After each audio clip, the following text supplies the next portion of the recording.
A'udzu billahi minasyaitonir rajim. Bismillahirrahmanirrahim. Wassalatu wassalamu ala Rasulillah amma ba'd. Assalamualaikum warahmatullahi taala wabarakatuh. Alhamdulillah,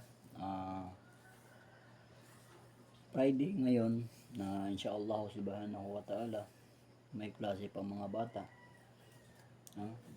Hindi ko preparing para going to school na lang po ang mga bata, na pagpasensyahan na lang na muna natin kasi mga bata kailangan talaga kailangan talaga na may tulong, may gabay sa mga magulang para makapag-aral ng mabuti insyaallah subhanahu wa ta'ala. Katulad ko, walang kabayak sa buhay, na magtiis-tiis lang insyaallah subhanahu wa ta'ala. Hanggang dito na lang, mauli mabad. Assalamualaikum warahmatullahi ta'ala wabarakatuh.